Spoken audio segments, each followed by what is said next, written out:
Hi, I'm Gordon. I oversee and help deliver the projects of Real People Scotland. I'd like to tell you a bit about who we are and what we do. Real People are a group of creative individuals who care about Scotland's communities.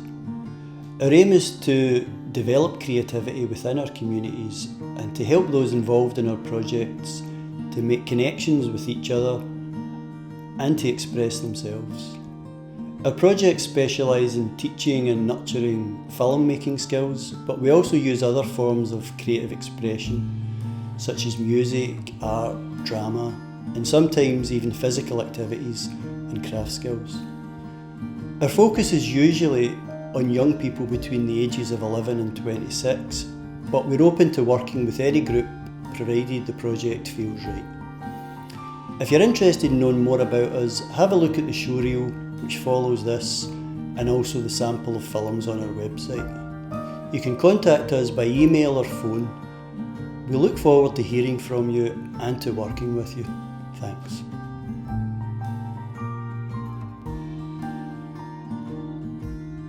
I have had an experience of a friend texting me saying, "Can you like my recent and comment on it?" And I'm like, okay, and then if I didn't do it at that point in time, I says, right, I'll do it later, and she says, no, can you do it now? And then if I didn't do it, she'd ask me again to do it, and she'd keep going until I eventually do it. She's like, oh, thanks for doing that.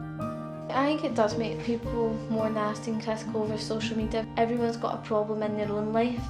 I think people feel more confident in themselves when they have filters on themselves, because it hides who they actually are.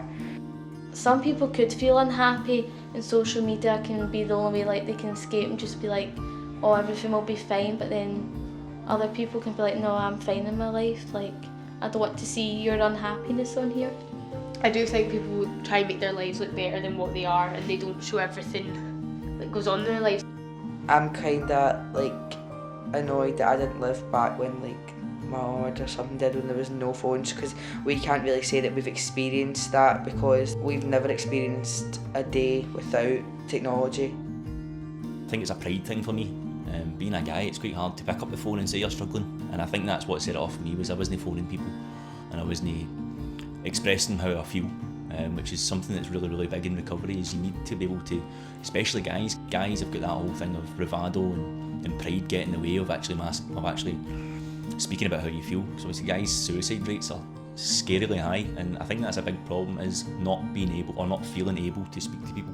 And I think that's where it took me back to using, was the fact that I just bottled all this stuff up inside, and the only thing that I could speak to calm that was using.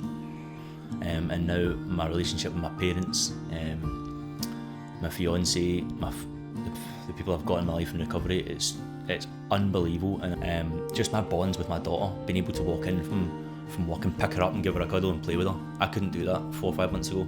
I haven't ever experienced this love that I've been given or been shown since I came into recovery.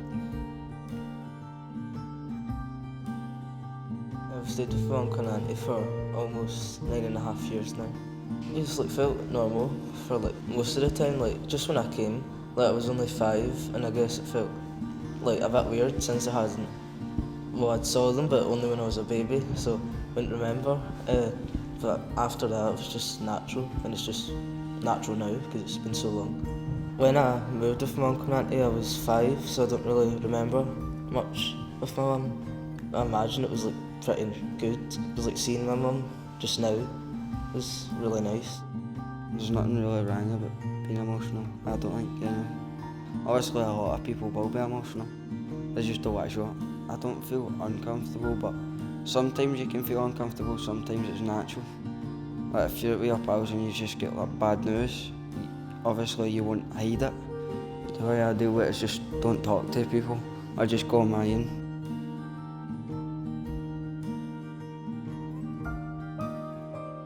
I do put pressure on myself a lot, not just with school but with my dance and stuff. I feel like if I don't set a certain goal, then I'm not going to get where I want to be. I'm just that type of person who needs to succeed. I hate failing. I know that's a big part of life, but it's just, I don't know, I just don't feel good when I fail.